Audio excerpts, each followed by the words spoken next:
Hello students, कैसे हैं आप सब। उम्मीद करते हैं आप सब ठीक होंगे। जैसे कि आप सभी को पता है कि 3 जनवरी का जो एग्ज़ाम है वो हो चुका है। ऐसे में चलिए हम आपको बताते हैं किस तरह से 3 जनवरी का जो क्वेश्चन पेपर था वो कैसा था। ईवीएस की हम बात करें तो बहुत ही आसान क्वेश्चन पूछे जा रहे हैं, वो तो आपको पर डे पता ही होगा।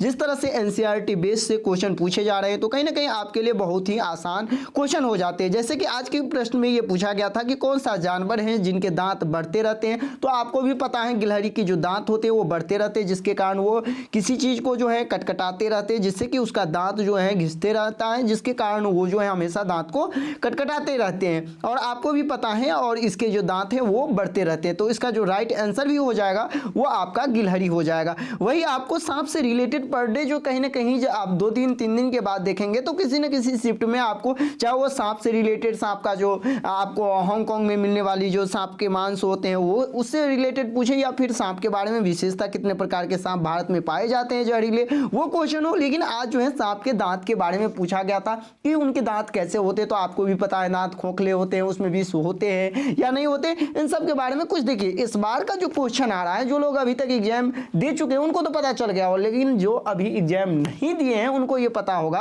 कि इस बार का जो क्वेश्चन आ रहा है वो वन लाइनर क्वेश्चन नहीं आ रहा है। क्वेश्चन उसमें जैसे कि सांप के बारे में दे दिया गया है और फिर उसके नीचे जो है 4 विकल्प दे देते हैं और फिर पूछा जाता है कि इनमें से कौन सा विकल्प जो है सत्य है। ठीक है, तो इसके आधार पर आप समझ गए होंगे किस तरह से क्वेश्चन पूछे जा रहे हैं। चलिए हम बढ़ते हैं और भी क्वेश्चन देखते हैं। तो जैसे कि क्वेश्चन आज सीडीपी की हम बात करें तो सीडीपी में चौमस्की से रिलेटेड क्वेश्चन पूछा गया था। और आपको भी पता है जो लैंग्वेज से रिलेटेड, भाषा के संबंध में देखें तो चौमस्की का बहुत बड़ा योगदान है। और इससे जब भी क्वेश्चन जो सामने निकल के आती है तो यही क्वेश्चन होता है कि भाषा सीखने की क्षमता जो जन्मजात तो होती है, भाषा सीखने की जो क्षमता के क्रम में जो है वैज्ञानिक पड़ताल साथ साथ चलती है। चाहे फिर हम जनरेटिव ग्रामर की संज्ञा ले ले तो वो भी आपका चौमस्की, और इससे रिलेटेड पढ़ते आपको एक क्वेश्चन देखने को मिल जाएगा लैंग्वेज, चाहे वो आपके हिंदी भाषा में हो या फिर आपके संस्कृत हो। वही क्वेश्चन एक जो पियाजे के जो स्टेजेस हैं, 4 स्टेज जो दिया गया है उससे रिलेटेड भी क्वेश्चन आया था। जैसे कि जीन पियाजे के अनुसार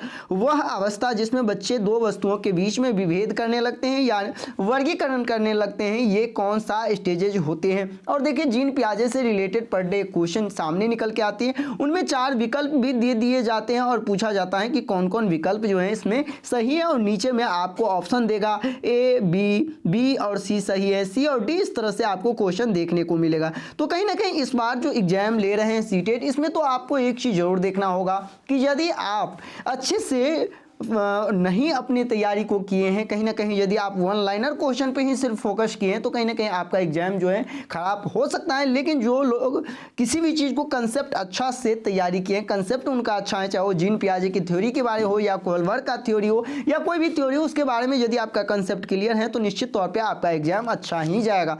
वायगत्स्की से रिलेटेड जो आया था क्वेश्चन, उसमें यह था, सिंपल क्वेश्चन दे दिया था कि निम्नलिखित में से जो है कौन वायगोत्स्की से संबंधित शब्दावली नहीं है।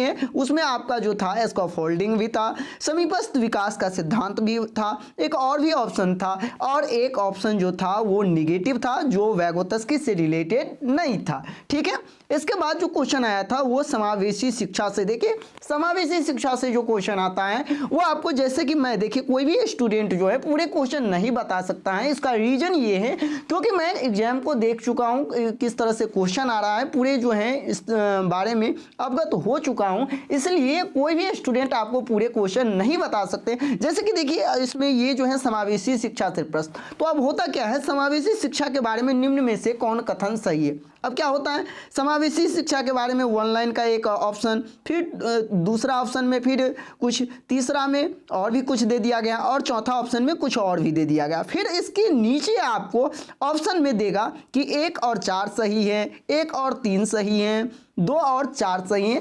इस तरह के क्वेश्चन आपको देखने को मिलेगा। आज शाम में हम आपको पूरे हूबहू जिस तरह से सीटेट में क्वेश्चन पूछे जाते हैं उनका वीडियो अपलोड करने वाला हूं, तो इस वीडियो को आप जो देखें जिससे कि आप ये समझ जाएंगे कि सीटेट इस बार क्वेश्चन किस तरह से पूछे जा रहे हैं। हूबहू इतना मेहनत करने के बाद हम उस क्वेश्चन को संकलित किए हैं, इसीलिए आने वाले वीडियो को आप जरूर वॉच कीजिएगा, जिससे कि आपको कहीं ना कहीं बहुत ज़्यादा फायदा होने वाला है।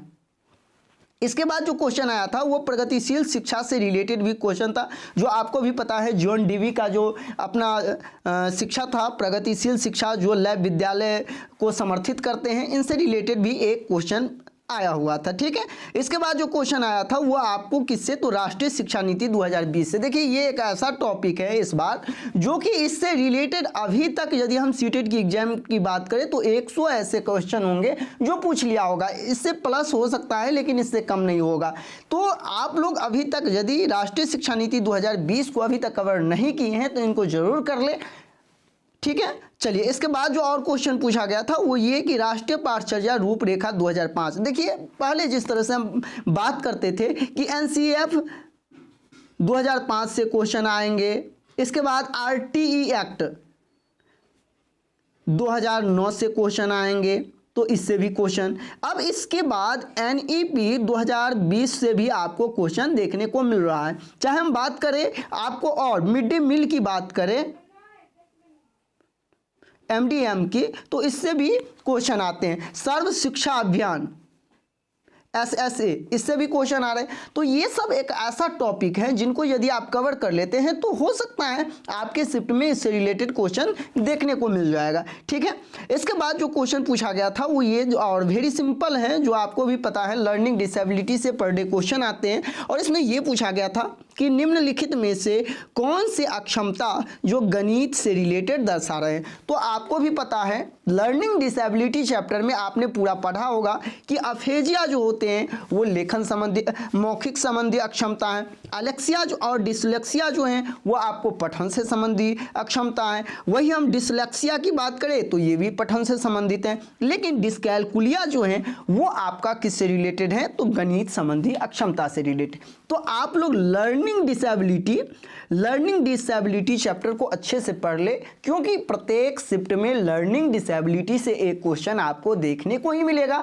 इसीलिए मैं अभी भी कहना चाहूँगा उन सभी कैंडिडेट को जिनका एग्जाम या तो कैंसिल होने के कारण आने वाले समय में होंगे या फिर जिनका एग्जाम अभी होने वाला है, उन सभी कैंडिडेट को कहना चाहेंगे कि आप लोग अपनी तैयारी को में इन सभी चीज़ों को जरूर अच्छे से देख ले, जिससे कि आने वाला एग्जाम आपका जो है बेहतर हो सके। हम कोशिश करेंगे आज शाम में पूरे फाइनली किस तरह से क्वेश्चन पूछे जा रहे हैं उनका एक फ्रेश वीडियो आप सबों को दे पाऊँ, जिससे कि आपको ये पूरे अंदाज़ा लग जाएंगे कि क्वेश्चन का आखिर तरीका क्या है पूछने का। क्योंकि अभी तक आपने जहाँ कहीं भी देखा होगा, जिस चैनल के माध्यम से देखा होगा, सिर्फ और सिर्फ किस टॉपिक से क्वेश्चन पूछे जा रहे हैं ये आपको देखने को मिला होगा, लेकिन किस तरह से ऑप्शन आते हैं वहाँ, किस तरह से क्वेश्चन लॉन्ग टर्म में पूछा जाता है, ये आपने नहीं देखा होगा। तो आज जो मैं अनुभव किया हूँ एग्जाम देने के बाद वो आपको पूरे फाइनली जो हैं बताने वाला हूँ। तो बने रहे मेरे इस YouTube channel CTET success classes पे,